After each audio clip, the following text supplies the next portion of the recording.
Public school की, जो देहरादून में था। इस स्कूल में 12वीं कक्षा में अलका और रुपेश पढ़ते थे, जो एक दूसरे के बचपन से दोस्त थे। रुपेश बचपन से ही बहुत ही शैतान और मस्त मौला लड़का था, लेकिन उसके विपरीत उसकी बेस्ट फ्रेंड अलका बहुत ही शांत और पढ़ाकू लड़की थी। वह हमेशा स्कूल में फर्स्ट आती थी। रुपेश के अलावा उसका कोई और दोस्त नहीं था, तो वह अक्सर रुपेश की चिंता करती थी। वो उसे अक्सर पढ़ाई करने को बोलती थी, लेकिन रुपेश उसकी एक बात नहीं मानता था और कभी पढ़ाई पर ध्यान नहीं देता था। स्कूल में जो भी प्रोजेक्ट बनते थे वह उसे भी कभी नहीं बनाता, हमेशा अलका को ही अपने प्रोजेक्ट्स बनाने के लिए कह देता था। धीरे धीरे दोनों स्कूल से कॉलेज में आ जाते हैं। कॉलेज से एक दिन पहले अलका बहुत घबरा जाती है। फिर वो रुपेश से कहती है, यार रुपेश, मुझे बहुत डर लग रहा है कि अब हम दोनों कॉलेज में आ गए हैं। मेरा तो आज तक तेरे अलावा कोई दोस्त ही नहीं बना, क्योंकि मैं अक्सर पढ़ाई में ध्यान देती थी और स्कूल में भी लोगों ने मुझे चश्मिश कहकर मेरा मजाक उड़ाया। लेकिन तू मेरा अच्छा दोस्त है, जो मुझे समझता है और मुझे प्यार भी करता है। क्या कॉलेज में भी ऐसा ही होगा कि सब मुझे चश्मिश बोलेंगे और मेरे से कोई दोस्ती नहीं करेगा? ऐसा कुछ नहीं होगा अलका, हम दोनों आपस में अच्छे दोस्त हैं। और तू चिंता क्यों करती है? अगर कोई तुझसे दोस्ती नहीं करेगा तो मैं तो हमेशा तेरा दोस्त हूँ ना। इस बात की तू टेंशन मत ले, हम दोनों हमेशा दोस्त हैं और रहेंगे। हमारी दोस्ती को किसी और की जरूरत नहीं है, समझी? अलका रुपेश की बातें सुनकर बहुत खुश हो जाती है और अगले दिन वह दोनों कॉलेज में जाते हैं। कॉलेज में पहला दिन उनका बहुत अच्छा था। रुपेश क्योंकि पहले से ही मस्त मौला लड़का था, तो उसने एक दिन में ही अपने बहुत सारे दोस्त बना लिए। लेकिन अलका किसी से ज्यादा बात नहीं कर पाई और लोग भी उसके शांत नेचर को देखकर उससे ज्यादा बातें नहीं करते थे, तो उसकी दोस्ती किसी से नहीं हुई।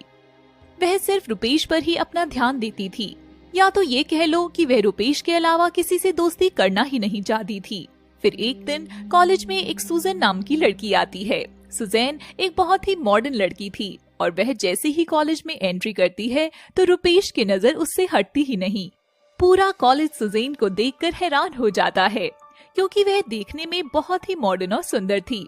हर कोई उसे दोस्ती करना चाहता था।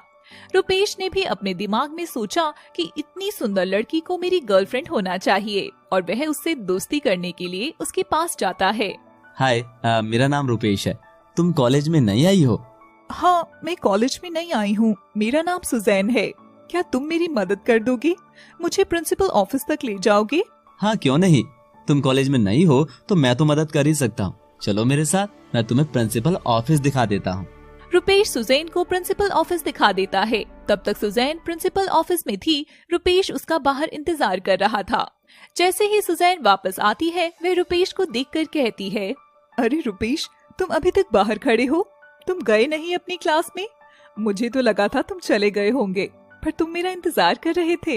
हाँ, मैं तुम्हारा यहीं पर इंतजार कर रहा था, क्योंकि मुझे लगा कि कहीं तुम्हें किसी और मदद की जरूरत ना पड़ जाए। चलो, मैं तुम्हें पूरा कॉलेज दिखा देता हूँ। क्योंकि आज तुम्हारा पहला दिन है, तो मैं सोच रहा था कि कहीं तुम्हारी कोई सीनियर रैगिंग ना कर दे, इसीलिए मैं यहीं पर रुक गया, जिससे तुम्हें परेशानी ना हो। जब तक तुम मेरे साथ हो, किसी भी सीनियर की हिम्मत नहीं होगी तुम्हारी रैगिंग करने की। अपनी इस कॉलेज में बहुत चलती है।